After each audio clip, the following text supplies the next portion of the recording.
En 2 minutes et 19 secondes, Marseille a su inverser la tendance avec un match assez bizarre, hein. Je pensais que Lille avait fait le plus dur en marquant ce but par Osimhen. Après, voilà, ils ont manqué le cadre avec ce penalty raté de Valentin Rongier, qui a quand même été très bon ce soir du côté marseillais. Mais voilà, comment ce match a pu échapper à Lille. Mais Marseille met à 11 points Lille, à 12 points Rennes. Et Marseille, hein, si on est assez objectif, lucide et logique, Marseille est qualifié pour la prochaine Ligue des Champions. Voilà. Après, moi, je l'ai dit, hein, après le match contre Lyon, je pense que Marseille a laissé filer le match contre Lyon pour se consacrer à 100% à la Ligue 1. On pensait que sans Neymar, sans Payet, excusez-moi, on confond souvent les deux joueurs en ce moment, sans Neymar, sans Payet, pardon, Marseille allait avoir du mal, mais voilà, retour de Benedetto, buteur ce soir avec Valère Germain. Marseille, même quand Valentin Rongier te rate des pénaltys, ils arrivent à avoir ce mental toujours à réussir à revenir dans le match. Marseille, en 2020, prend très peu de buts. La différence qu'il y a entre Villas-Boas et Rudy Garcia, c'est que Marseille, cette année, arrive à battre des équipes du top 5. Ils ont battu Rennes, ils ont battu Lille, ils ont battu Lyon, voilà. Rien que cette année, ils ont gagné à Rennes, ils ont gagné à Lille. Donc voilà, après, on a vu, hein, on pensait que cette équipe était dépendante de de Dimitri Payet, excusez-moi. Et apparemment, non. Après, ce championnat, certes, est très faible. Lille, ce soir, quand même, avait bien joué en première mi-temps, même en deuxième mi-temps au début, mais après, ils ont complètement coulé. La dernière demi-heure, ça a été des fantômes. Et Marseille, vraiment, avec un certain talent individuel, par des individualités, par un esprit collectif, excusez-moi, Jean bégaye, avec un esprit collectif, avec un entraîneur de qualité. C'est pas un grand jeu, Marseille, hein. Franchement, loin de là, c'est un jeu même ennuyant. Mais voilà, c'est un entraîneur pragmatique, il sait où il va, il sait très bien que le problème, c'est que l'année prochaine, Marseille va rien faire en Ligue des Champions, à moins que le club soit revendu, et je pense c'est ce qui va se passer, parce que quand tu as 200 millions d'euros de pertes en 3 ans, tu ne rentres pas dans les clous du fair play financier, et malheureusement, les joueurs qui sont bankable, t'en as pas beaucoup. Dimitri Payet, 33 ans, franchement, personne ne va vouloir le recruter. Tu veux prendre qui? Thauvin, il n'a pas joué depuis 3-4 mois, je sais même pas s'il a 5 matchs en Ligue 1 cette saison. Camara, voilà, ce soir Camara, je l'ai trouvé un petit peu fatigué, mais le gars quand même a été solide et a réussi à résister. Alvaro, Marseille perd jamais avec Alvaro. La première défaite c'était contre Lyon, mais en championnat, Marseille ne perd jamais avec Alvaro. Germain Ballon d'Or, voilà, donc non, quand même pas. Mais voilà, on a bien vu que voilà, il y a je pense qu'il y a une stratégie. Je pense que si l'OM a fait venir Monsieur Eldridge, c'est pas pour vendre des joueurs en Angleterre. Ce qui va se passer, c'est que Marseille va se qualifier en Ligue des Champions, parce que je vois pas comment Lille et Rennes vont pouvoir revenir sur Marseille. C'est impossible. 11 points et 12 points d'avance. Quand tu vois le jeu de Lille ce soir et le jeu de Rennes cet après-midi, je peux te dire que Marseille, ils sont tranquilles, hein. Donc maintenant, ils ont plus rien à perdre. Maintenant, leur objectif, c'est de conserver cette deuxième place, mais voilà, ils vont être tranquilles, hein. Ils peuvent même perdre 4 matchs. Ils ont perdu que 3 fois cette saison. Seul Paris fait mieux. Ils reviennent à 10 points du Paris Saint-Germain.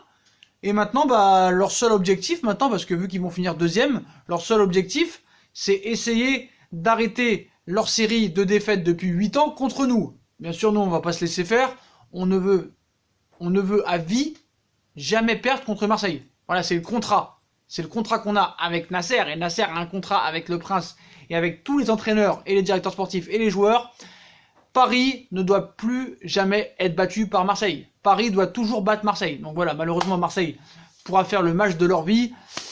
Paris sera motivé, donc croyez pas qu'on va laisser filer parce qu'on va peut-être être qualifié ou peut-être être éliminé. Non, Paris va jouer à fond ce match, même s'il a 12 points d'avance. Mais là, Paris a seulement 10 points d'avance. Voilà. Nous, on espère que Marseille ne battra jamais le Paris Saint-Germain. Si un jour ça se passe, moi j'espère que je serai mort, mais je veux qu'on reste 50 000 ans sans perdre contre Marseille. Je ne veux absolument pas qu'on perde contre Marseille. Mais en tout cas, ça va être un objectif maintenant pour eux, parce qu'il n'y a plus vraiment d'objectif, hein. Éliminer de la Coupe de France, éliminer de la Coupe de la Ligue, pas de Coupe d'Europe. Mais voilà, ce soir, vraiment un grand coup de chapeau à Villas-Boas, parce que franchement, Marseille, sur le papier, c'est pas une grosse équipe. Voilà, à part Neymar, à part Payet, t'as pas grand-chose. Certes, Alvaro et Caleta-Car, Caleta-Car quand même a été recruté 22 millions d'euros. Donc on est surpris qu'il soit bon. Quand je vois les commentaires sur Twitter, non, c'est normal. Le mec, il a été acheté 22 millions. Il doit être bon. Il doit être bon. Il faut aussi donner un grand coup de chapeau à Steve Mandanda. Steve Mandanda qui est pour moi un gardien sous-coté. Il a encore sauvé Marseille en première mi-temps. Et je pense que Steve Mandanda, depuis 2007 qu'il est à l'Olympique de Marseille, a plus souvent sauvé Marseille qu'a fait des bourdes. Parce qu'on a toujours dit, ouais, c'est un gardien qui fait beaucoup de bourdes, tout ça. Non, non, je suis désolé. Pour moi, même, il est meilleur que Lloris. Oui, oui, il est pour moi meilleur que Hugo Lloris actuellement. Même si Lloris a été blessé. Voilà. Mais en tout cas, c'est sûr que c'est mieux de voir Marseille peut-être en Ligue des Champions que d'autres équipes quand tu vois ce qu'ils ont fait cette saison. En Europa League, laisse tomber. Aucun club qualifié en Europa League pour les 16e de finale. Si c'est pour voir Rennes en Ligue des Champions, c'est pour ça. Après, moi, je pense que pour revenir à la vente de l'Olympique de Marseille, ça va être dur de vendre Neymar, Mbappé, oulala, Dimitri Payet, excusez-moi, je vous l'ai dit, depuis qu'on compare Neymar et Payet, j'ai l'impression que Neymar joue à Marseille. Mais non, c'est Dimitri Payet. Voilà, il n'est pas bankable, il n'y a pas beaucoup de joueurs bankable. Eldridge est arrivé là, soi-disant, pour faire vendre des joueurs de Marseille en Angleterre. Non. Ce qu'il faut savoir, c'est que Eldridge, à chaque fois qu'il est venu dans un club, que ce soit à Leicester City ou un autre club, 1 an ou 2 ans plus tard, le club était vendu. Donc je pense que Eldridge est arrivé à Marseille pour que le club soit vendu. Il va y avoir des discussions, des négociations, et je pense que l'Olympique de Marseille va être vendu, parce que quand tu vois 200 millions d'euros de pertes, et je crois que c'est plus, je crois que c'est 219 millions de pertes, dites-moi, supporters marseillais, si c'est bien ça. Je pense que Marseille va être vendu, le nouvel investisseur va venir peut-être des Émirats Arabes Unis, ou des Ruskov, ou des Qataris, je n'en sais rien. Ce serait bien quand même pour la Ligue 1 qu'il y ait une vraie concurrence. Marseille peut croire au titre. Marseille a repris 2 points sur le Paris Saint-Germain. Il va y avoir une confrontation Marseille-Paris. Non, pour être plus sérieux, voilà, je pense que Marseille va être vendu parce que ils savent très bien que voilà, la condition pour qu'il y ait un nouvel acheteur, c'était la qualification en Ligue des Champions. C'est pour ça que pour moi, ils ont fait exprès de lever le pied contre l'Olympique Lyonnais pour se consacrer à 1000% pour se qualifier en Ligue des Champions. Et je pense que même, il doit y avoir des accords et déjà des ententes avec des futurs investisseurs qui ont dû leur dire, nous, on achète le club si vous êtes en Ligue des Champions. Voilà, c'est normal, c'est la condition sine qua non pour qu'un nouvel investisseur arrive à l'Olympique de Marseille. Au moins un investisseur sérieux qui amène de l'oseille, parce que le mec qui va racheter l'Olympique de Marseille, il va falloir qu'il efface 220 millions d'euros de dettes. Donc le mec, il va falloir qu'il efface ça, il va falloir un recrutement. Donc je ne sais pas si ça va se faire cette année. Moi je pense que ça va se faire cette année, parce que si ça se fait pas cette année, la vente de l'Olympique de Marseille, McCourt ne pourra jamais effacer les dettes de l'Olympique de Marseille. Marseille va être sanctionné par l'UEFA. Ça peut être un Manchester City numéro 2. Ils peuvent être privés de cette Ligue des Champions pour laquelle ils se sont battus toute l'année pour participer. Ce serait quand même incroyable. Donc je pense qu'il va y avoir une vente cet été. Je vois pas autrement, parce que non seulement il pourra pas effacer les dettes McCourt, mais en plus Villas-Boas va partir, Zubizarreta va partir, et peut-être des éléments comme Camara, Thauvin ou peut-être Dimitri Payet partiront. Et là, Marseille en Ligue des Champions, ça va refaire comme 2013, 0 points, à jamais les premiers. Donc voilà, à un moment donné, il faut être sensible. On va pas faire notre anti-marseillais. Voilà, on a vu que cette année, ils sont meilleurs que Lyon, ils sont meilleurs que Monaco, ils sont meilleurs que Saint-Etienne, ça c'est sûr, Saint-Etienne est en crise, Saint-Etienne est au bord de la Ligue 2, mais voilà, ils ont encore prouvé ce soir que vraiment, c'est un entraîneur pragmatique, il y a un état d'esprit, il y a un collectif, c'est pas un jeu flamboyant, loin de là. C'est vrai que cette année, par exemple, le match contre Toulouse, c'était catastrophique. Toulouse méritait au moins un match nul, et grâce à Dimitri Payet, qui te sort un éclair de génie, comme il en a beaucoup sorti cette saison. Et on a vu que ce soir, sans Dimitri Payet, Neymar, Digno, sans Payet-Digno, Marseille a réussi à compter sur des individualités comme Dario Benedetto, comme Steve Mandanda dans les buts, comme Valentin Rongier au milieu de terrain qui fait beaucoup de bien pour eux.